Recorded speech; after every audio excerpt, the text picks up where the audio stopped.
Hello everyone, ఈ వీడియోలో మనమైతే పేజ్ 2 రిజిస్ట్రేషన్ గురించి క్లియర్గా మాట్లాడుకుందాం అనమాట. నేను డెమోలో కూడా చేసి చూపిస్తాను, ఎలా చేయాలి, ఏమేమి డీటెయిల్స్ కావాలి, ఏ విధంగా ఫిలప్ చేయాలని.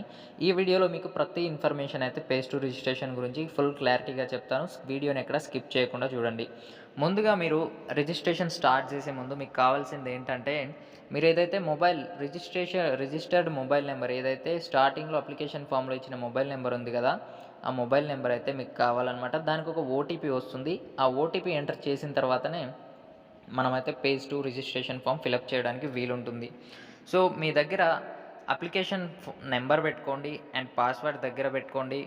రిజిస్టర్ మొబైల్ నెంబర్ దగ్గర పెట్టుకోండి. ఎస్ఎస్సి అండ్ ఇంటర్ మెమో దగ్గర పెట్టుకోండి. ఇవేవి మనం డాక్యుమెంట్స్ అప్లోడ్ చేయవలసింది ఏది లేదు. కానీ అందులో పాస్ ఇయర్ వచ్చేసి అడుగుతున్నారు అండ్ రోల్ నెంబర్ అడుగుతున్నారు, మార్క్స్ ఎన్ని, సబ్జెక్ట్ వైజ్గా మార్క్స్ ఎన్ని అనేది అడగడం జరుగుతుంది. అండ్ అంతేకాకుండా మీ మెమో సర్టిఫికేట్స్లో ఉన్న విధంగా మీ పాస్ ఇయర్ కానివ్వండి, మీ స్కూల్ బోర్డ్స్ కానివ్వండి, మీ సబ్జెక్ట్ వైజ్ మార్క్స్ కానివ్వండి ఫిలప్ చేయవలసి ఉంటుంది.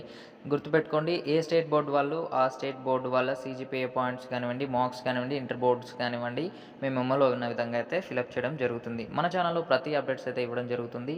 ఎవరికైనా యూస్ఫుల్ అవుతుంది అని మీకు అనిపించినట్లయితే ఛానల్ని షేర్ చేసి మన ఛానల్కి అయితే సపోర్ట్గా ఉండండి. మీ దగ్గర ఉన్న మొబైల్లో కానివ్వండి, సిస్టంలో కానివ్వండి, గూగుల్ ఓపెన్ చేసి ఎన్టీఏ నీట్ అని సెర్చ్ చేయండి. ఎన్టీఏ నీట్ అని సెర్చ్ చేస్తే ఇక్కడ చూడండి, పైన స్క్రోల్ చేయగానే neet.nta.nic. అని ఉంటుంది. ఇది మనం సిస్టంలో కానివ్వండి, ఇంటి దగ్గర కూడా చేసుకోవచ్చు. ఇలాగే పైకి స్క్రోల్ చేసినట్లయితే ఓపెన్ చేసిన తర్వాత ఇక్కడ చూసుకోవచ్చు, కరెక్షన్ పేజ్ 2 నీట్ యూజీ అని ఉంది. ఇందులో మనం కరెక్షన్ అండ్ రిజిస్ట్రేషన్ కూడా రెండు చేసుకోవచ్చు పేజ్ 2వి. సో ఇలా ఓపెన్ చేసిన తర్వాత అయితే మనకి అప్లికేషన్ నెంబర్ అయితే అడుగుతుంది. అప్లికేషన్ నెంబర్ మనం ఏదైతే ఫస్ట్ రిజిస్ట్రేషన్ చేసుకున్నప్పుడు వచ్చిందో అదైతే ఇవ్వాలన్నమాట. తర్వాత వచ్చేసి పాస్వర్డ్ అడుగుతుంది. తర్వాత వచ్చేసి క్యాప్చా అయితే అడుగుతుందన్నమాట. ఇక్కడ చూడండి, సెక్యూరిటీ పిన్ ఇది ఎంటర్ చేసి సైన్ ఇన్ అయితే క్లిక్ చేయాలి. సో ఇలా మనమైతే సైన్ ఇన్ చేసిన తర్వాత మన ప్రీవియస్గా ఉన్న అప్లికేషన్ ఫామ్ అయితే ఓపెన్ అవుతుంది. ఇక్కడ చూడండి, రిజిస్ట్రేషన్ ఫామ్ ఇవన్నీ మన నేమ్ వస్తుంది, ఇక్కడ పైన అప్లికేషన్ నెంబర్ వస్తుంది. ఇలా పైకి అనగానే correction cum filling up of page 2 application form అనేది ఇక్కడ చూపిస్తుంది. దాన్ని క్లిక్ చేయాలన్నమాట. క్లిక్ చేసిన తర్వాత ఇలాగే మనకు ఒక ఓటీపీ అనేది రావడం జరుగుతుంది. పైన చూసుకోవచ్చు, ఒక ఓటీపీ అయితే వచ్చింది. ఆ ఓటీపీ ఏదైతే మనం రిజిస్ట్రేషన్ నెంబర్ ఇచ్చాం కదా స్టార్టింగ్లో, ఆ రిజిస్ట్రేషన్ నెంబర్కి అయితే ఓటీపీ రావడం జరుగుతుంది. సో ఆ ఓటీపీని ఇక్కడ ఎంటర్ చేయాలన్నమాట.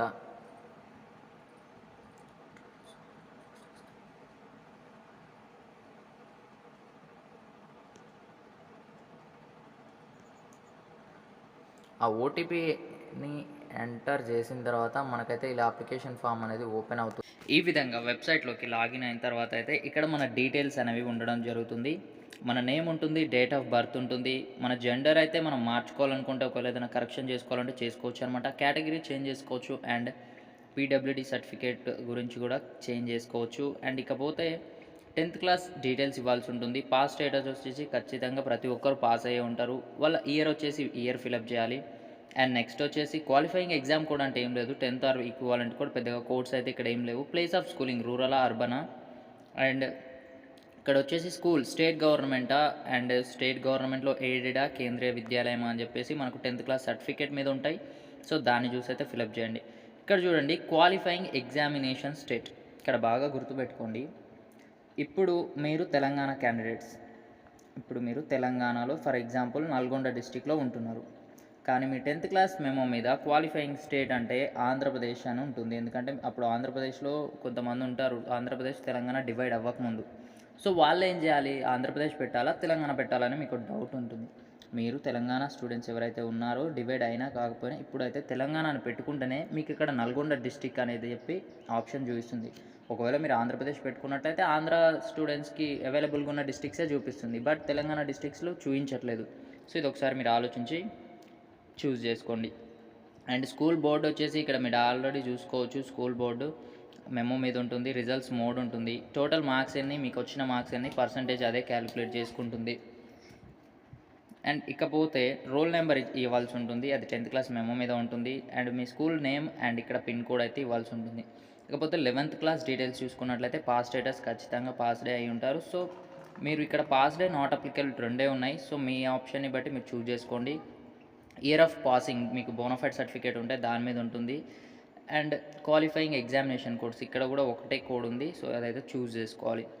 స్కూల్, కాలేజ్ స్టేట్ గవర్నమెంటా, ఎయిడెడా అదని చెప్పేసి ప్రైవేటా అని ఇక్కడ సెలెక్ట్ చేసుకోవచ్చు. క్వాలిఫైయింగ్ ఎగ్జామినేషన్ స్టేట్, మనకు తెలంగాణ అయితే తెలంగాణ, ఆంధ్రప్రదేశ్ అయితే Andhra Pradesh. Next qualifying district. School board వచ్చేసి ఏంటి మెమో మీద ఉంటుంది. పర్సంటేజా సీజీపీఏనా, అండ్ టోటల్ మార్క్స్ ఎన్ని 11th క్లాస్లో, మీకు వచ్చిన మార్క్స్ ఎన్ని అండ్ వాటి పర్సంటేజ్ ఎంత. నెక్స్ట్ వచ్చేసి రోల్ నెంబర్, తర్వాత స్కూల్ పేరు, school or college name and pin code. తర్వాత 12th క్లాస్ డీటెయిల్స్ వచ్చేసి పాస్డా, అపియరింగా అండ్ ఇయర్ ఆఫ్ పాసింగ్ ఇక్కడ ఇవ్వాలన్నమాట. నెక్స్ట్ వచ్చేసి కోడ్, మనం ఆల్రెడీ స్టార్టింగ్లోనే చూస్ చేసుకున్నాం. లేదు ఆ కోడ్ మార్చుకోవాలనుకుంటే ఇప్పుడు బెస్ట్ చాయిస్ అనమాట, మీరైతే మార్చుకోవచ్చు. So place of schooling rural urban అయితే మీరు సెలెక్ట్ చేసుకోవచ్చు. నెక్స్ట్ వచ్చేసి క్వాలిఫైయింగ్ ఎగ్జామినేషన్ స్టేట్, ఇది మీరు సెలెక్ట్ చేసుకోవచ్చు. తెలంగాణ చెప్పి ఏదనేది. తర్వాత డిస్ట్రిక్ట్ సెలెక్ట్ చేసుకునేది. స్కూల్ బోర్డ్ మీకు మెమో మీద ఉంటుంది. రిజల్ట్స్ మోడ్, పర్సంటేజ్, సిజిపిఏనా, టోటల్ మార్క్స్ అని. ఇక్కడ మనకి 12th క్లాస్, మీరు ఒకటి గుర్తుపెట్టుకోండి, ఇక్కడ 12th అడిగారు కాబట్టి మనకి టోటల్ ఫస్ట్ ఇయర్లో సెకండ్ ఇయర్లో 1000 మార్క్స్ ఉంటాయన్నమాట తెలంగాణ బోర్డులో. అందులో 460 మార్క్స్ ఫస్ట్ ఇయర్ అయితే మిగిలిన 440 మార్క్స్ ఫస్ట్ ఇయర్ అయితే మిగిలిన 560 మార్క్స్ సెకండ్ ఇయర్వి కదా. సో నేను అందుకని ఇక్కడ 560 ఇచ్చాను. సో మీకు గ్రేడ్ పాయింట్స్ ఎలా వచ్చాయి, మీకు టోటల్ మార్క్స్ అన్ని, మీ బోర్డ్ ఏంటి అండ్ మీకు వచ్చిన మెమోని చూస్తే మీ మెమో సర్టిఫికేట్స్ని బట్టి చూడండి. ఇక్కడ నేను ఈ క్యాండిడేట్ యొక్క డీటెయిల్స్ ఫిలప్ చేస్తున్నా కాబట్టి ఇలా చెప్తున్నాను. సో మీ మెమోని మీ దాన్ని బట్టి మీరు అయితే ఫిలప్ చేయవలసి ఉంటుంది. ఒప్టైన్ మార్క్స్ అన్ని, వాటి పర్సంటేజ్ అదే క్యాలిక్యులేట్ చేసుకుంటుంది. ఇక్కడ roll number, college name, pin code. So ఇక్కడ సబ్జెక్ట్స్ అయితే ఉంది కదా, ఇదైతే ఇంటర్మీడియట్ సెకండ్ ఇయర్ సబ్జెక్ట్స్ అనేది ఫిల్ చేయాలి. మనకు వచ్చిన మార్క్స్ ఎన్ని మార్క్స్ టోటల్ అనేది ఇక్కడ ఉంది. ఫస్ట్ కాలంలో మనకు వచ్చిన మార్క్స్, టోటల్ మార్క్స్ సెకండ్ కాలంలో ఫిలప్ చేయాలి. ఇలా మనకు కెమిస్ట్రీ, ఇంగ్లీష్, ఫిజిక్స్ అనేది ఇచ్చారు.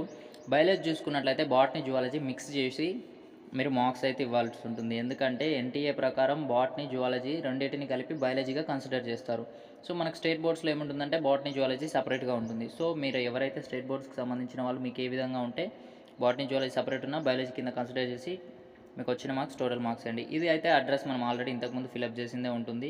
ఒకవేళ మీరు మార్చుకోవాలనుకుంటే ఆప్షన్ అయితే లేదనమాట. జీమెయిల్ అయితే ఒక్క ఆప్షన్ ఉంది, మార్చుకోవాలనుకుంటే మార్చుకోవచ్చు. పేరెంట్స్ ఇన్కమ్ డీటెయిల్స్ అయితే అడుగుతున్నారు. సో మీరైతే ఇన్కమ్ డీటెయిల్స్ ఇవ్వాలి, ఆప్షనల్గా పెట్టారు, నాట్ మ్యాండేటరీ, ఆప్షనల్ అనమాట. మీరు ఏం సెలెక్ట్ చేసుకోవాలనుకుంటే సెలెక్ట్ చేసుకోండి. తర్వాత కింద వచ్చేసి పిన్ ఇచ్చేసేయాలన్నమాట, సెక్యూరిటీ పిన్ ఇచ్చేసి సబ్మిట్ అయితే పిన్ ఇచ్చేసి సబ్మిట్ చేసిన తర్వాత ఒకసారి అయితే రివ్యూ చేసుకోమని చెప్తుంది. ఏంటంటే మన 10th class, intermediate, first year, second year details and మన అడ్రస్ కూడా అన్నీ కరెక్ట్గా ఉందా లేదా అని చెప్పి ఒకసారి రివ్యూ అయితే చేసుకోమంటుంది. మనం ఇవన్నీ చెక్ చేసుకున్న తర్వాత ఒకవేళ అన్నీ కరెక్ట్గా ఉన్నట్లయితే ఫైనల్ సబ్మిట్ చేయొచ్చు. ఒకవేళ లేదంటే రివ్యూ ఎడిట్ అప్లికేషన్ ఫామ్ మీద క్లిక్ చేసి ఎడిట్ అయితే చేసుకోవచ్చు అనమాట.